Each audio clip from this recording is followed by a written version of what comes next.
Guys આ ચેટીનાડ ઇડલી જોવો તમે, નાની નાની ઇડલી છે અને એમાં એકદમ હેવી વઘાર કરેલો છે, મસ્ત બધી સ્મેલ આવે છે મસાલાની. હું જનરલી ઓથેન્ટિક સાઉથ ઇન્ડિયનની જગ્યાઓ રાજકોટમાં ગોતતો જોઉં છું, એમાં જ આજે એક નવી જગ્યાએ હું આવી ગયો છું જે હજી સુધી કોઈએ નથી જોઈ, પણ મને એના પ્રી લોન્ચ મેનુ ટેસ્ટિંગમાં આવવાનો મોકો મળ્યો છે, એટલે આજે હું નવી નવી વસ્તુ ટ્રાય કરવાનો છું. હું આજે આવી ગયો છું રમણમ સાઉથ ઇન્ડિયન રેસ્ટોરન્ટમાં, જે આવેલું છે ન્યૂ ડોટ્સફોર્ટ રિંગ રોડ ઉપર ગોલ્ડવિંગ સિનેમાની નીચે, જે 19 તારીખથી ઓપન થઈ જવાનું છે. આ ચેટીનાડ ઇડલી ક્લાસિક આઈટમ છે, એમાં એકદમ લીમડાનો એનો વઘાર હોય, ભેગું ઓનિયન છે, અને મેં તો નામ સાંભળીને નક્કી કરી લીધું મારે આ ચેટીનાડ ઇડલી ખાવી જ છે. આ સિવાય અમે કરાઈ ચીઝ ગાર્લિક ઢોસા મંગાવ્યા છે, ડબલ રોસ્ટ ટોપિંગ ઉત્તપમ, પછી છે જૈન ડિલાઇટ ઢોસા, અને આ છે મસાલા બુંદી, અને આ છે પાયસમ, અને આ સ્વીટ લસ્સી.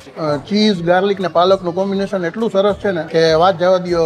કિડ્સ ને તો ઠીક છે, પણ મોટાઓની મજા આવે એવી આઈટમ છે. અને સ્ટાર્ટરમાં મસાલા બુંદી મને બહુ ગમી, એકદમ ઝીણી ઝીણી એમાં ઓનિયન છે, ટોમેટો છે. હવે આપણે ટ્રાય કરી લઈએ ડબલ રોસ્ટ ટોપિંગ ઉત્તપમ. ઝીણી ઝીણી મરચી નાખેલી છે, ઓનિયન છે, મસ્ત એકદમ ઘાટો સંભાર છે, સાથે 3 ટાઈપની ચટણી છે, ગ્રીન ચટણી છે, કોકોનટ ચટણી એકદમ થીક છે, અને ટોમેટો ચટણી. અને આ છે જૈન ડિલાઇટ ઢોસો. એમાં જૈન લોકો ખાઈ શકે એટલે બીજું કાંઈ મસાલો કે એવું નહીં આવે, ખાલી અંદર પોડી મસાલો ને એવું જ આવે છે, ને કોથમરી નાખેલી છે. આ સિવાય મેનુમાં લોટ ઓફ આઈટમમાં જૈન ઓપ્શન્સ અવેલેબલ છે. અને ડેઝર્ટમાં આવી ગયું છે પાયસમ, એકદમ થીક છે, અંદર સેવૈયા છે, કાજુ છે, ક્લાસિક ટેસ્ટ છે, એકદમ રિચનેસ છે. અને સાઉથ ઇન્ડિયન ફૂડ એટલે ડેઝર્ટ સાઉથ ઇન્ડિયન જ હોવું જોઈએ, અને ઓથેન્ટિક સાઉથ ઇન્ડિયન સર્વ થતું હોય. અહીંયા ફિલ્ટર કોફી તો હોય જ. એમ્બિયન્સ પણ એકદમ કોઝી ને રીચ છે, એટલે સાઉથ ઇન્ડિયનમાં આપણને ફાઇન ડાઇનિંગ એક્સપિરિયન્સ મળે એવી જગ્યા છે. તો આ ઓથેન્ટિક સાઉથ ઇન્ડિયનની નવી જગ્યા કદાચ રાજકોટમાં સૌથી પહેલા હું તમને લોકોને બતાવું છું. 19 જૂનથી આ જગ્યા બધા માટે ઓપન થઈ જવાની છે. ફટાફટ આ વિડીયો તમારા ફ્રેન્ડ ને ફેમિલીમાં શેર કરી દો, અને આગળ પણ આ વિડીયો જોવા માટે આ પેજને ફોલો કરી લેજો. Thank you.